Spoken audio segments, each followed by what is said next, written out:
Hello everyone, आज हम क्या सीखेंगे। आज हम सीखेंगे पोलिनोमियल डिवीज़न के बारे में। अगर किसी को स्टार्टिंग से पोलिनोमियल डिवीज़न के बारे में सीखना है तो वो क्लास 9th वाली प्लेलिस्ट में जाके क्वेश्चन देख सकता है कि पोलिनोमियल डिवीज़न बेसिक वे में होता कैसे है। अब देखिए, अब हमें क्वेश्चन क्या दिया हुआ है कि पी ऑफ एक्स, ये मेंशन है कि हमें डिविडेंड क्वेश्चन में ये दिया हुआ है और हमारा डिवाइज़र ये है। तो हमें इस वैल्यू को डिवाइड करना है, किसकी हेल्प से, इसकी हेल्प से हमें डिवाइड करना है। तो हमें क्वेश्चन क्या पूछा हुआ है कि हम इसको डिवाइड करेंगे तब हमारा आंसर क्या आएगा, क्या हमारा क्वोशिएंट होगा और क्या हमारा रिमाइंडर बचेगा। तो अब जब हम इसको डिवाइड करते हैं तो हमारा आंसर क्या आता है हम देखते हैं। ये देखिए, ये यहाँ पे हमारा क्या हो जाएगा, ये डिवाइज़र हो गया x³ minus 3x² plus 5x minus 3 हमारा क्या आ जाएगा, डिविडेंड। लेकिन इस सब को लिखने से पहले हमें एक चीज़ हमेशा ध्यान में रखनी है कि हमें सारी वैल्यूज़ को, डिवाइज़र और डिविडेंड में जितनी भी वैल्यूज़ दी हुई हैं हमें उन सबको हाईएस्ट टू लोएस्ट पावर में, सबसे मोस्ट इम्पोर्टेंट है, नहीं तो क्वेश्चन गलत होने के चांसेस ज़्यादा हैं। हाईएस्ट टू वो तो बाय चांस हो जाता है कि वो अरेंज्ड है क्वेश्चन में ऑलरेडी, तो क्वेश्चन का आंसर सही आ सकता है। लेकिन पहले हमें हाईएस्ट टू लोएस्ट पावर में क्या करना होता है, अरेंज करना होता है, किसको, डिवाइज़र को और डिविडेंड दोनों को। तो अब देखिए, हाईएस्ट टू लोएस्ट पावर में अरेंज करने का मतलब क्या होता है कि जो x की पावर है, अगर यहाँ पे 3 है तो यहाँ पे पहले हाईएस्ट पावर आएगी x की, उसके बाद उससे कम वैल्यू, उससे कम वैल्यू और फिर लास्ट में सबसे कम वैल्यू। अब ये देखते हैं कि क्या ये हाईएस्ट टू लोएस्ट में अरेंज है।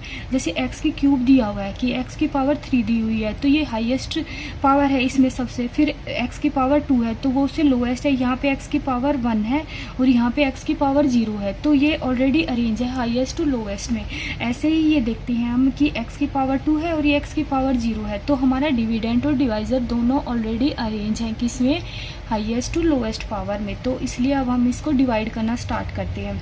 अब देखिए कि जो x² है, अगर हमें उसको x³ बनाना है तो उसके लिए हमें x² को x से मल्टीप्लाई करना होगा तभी वो x³ बनेगा। तो ये पूरी इक्वेशन हमारी किससे मल्टीप्लाई हो जाएगी, तो ये पूरी इक्वेशन हमारी x से मल्टीप्लाई हो जाएगी। तो x² minus 2 multiply by x, तो ये आ जाएगा x³ माइनस 2x। तो ये हम यहाँ पुट कर देते हैं x³ माइनस 2x। अब ये मैंने 2x यहाँ क्यों लिखा है और यहाँ क्यों नहीं लिखा, क्योंकि कभी भी अगर हमें पोलिनोमियल में एडिशन करना होता है तो क्यूब वाली वैल्यू के साथ क्यूब वाली वैल्यू ही ऐड या सब्ट्रैक्ट होती है। तो अगर यहाँ पे x की वैल्यू है तो वह x वाली वैल्यू के नीचे ही लिखी जाएगी, और अगर यहाँ पे x² आता हमारा मल्टीप्लाई करने के बाद तो हम उसको तब यहाँ पे लिखते, वैसे हम इसको यहाँ पे नहीं लिख सकते हैं। तो अब x की वैल्यू आई है तो वह x वाली वैल्यू के नीचे ही लिखी जाएगी। और पोलिनोमियल डिवीज़न में हमने पढ़ा था कि जो नीचे वाली वैल्यू आती है फिर उसका हमें साइन चेंज करना होता है।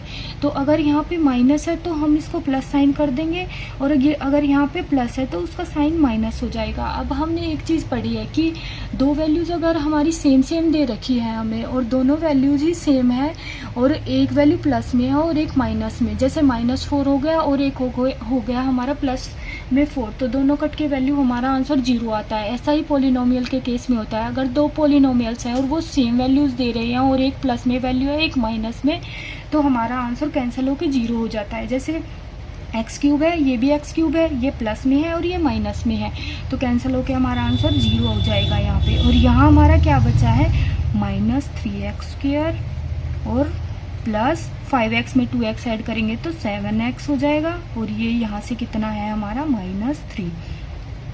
अब देखिए, अगर हमें इस जो वैल्यू आती है उसको भी हाईएस्ट टू लोएस्ट में अरेंज करना होता है। ये x की पावर 2 है, ये x की पावर 1 है, यहाँ पे x की पावर 0 है। अब यहाँ पे x की पावर 0 का मतलब होता क्या है, x की पावर 0 का मतलब होता है 1, कि कहीं पे भी अगर हम किसी भी चीज़ की पावर 0 मान लेते हैं तो उस वैल्यू का मतलब होता है हमेशा 1। चाहे हम a की पावर 0 माने या x की पावर, b की पावर, y की पावर, किसी की भी पावर 0 का मतलब हमेशा 1 ही होता है। तो इसलिए इसको x की पावर 0 हम बोल सकते हैं।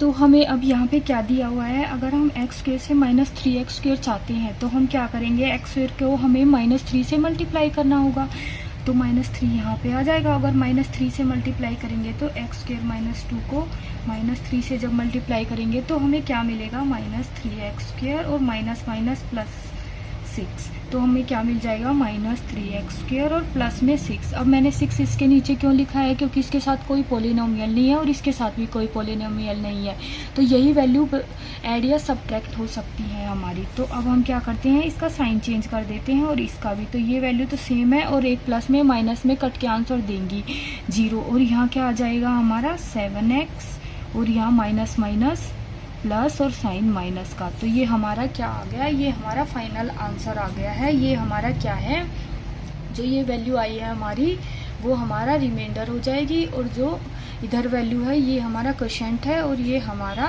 रिमाइंडर है। हम इसको फर्दर डिवाइड नहीं कर सकते हैं क्योंकि यहाँ पे वैल्यू x² है और यहाँ पे वैल्यू x आ चुकी है। जब इससे कम वैल्यू आने लग जाए तो हम फर्दर डिवाइड नहीं कर सकते हैं। तो ये था पॉलिनोमियल डिवीजन।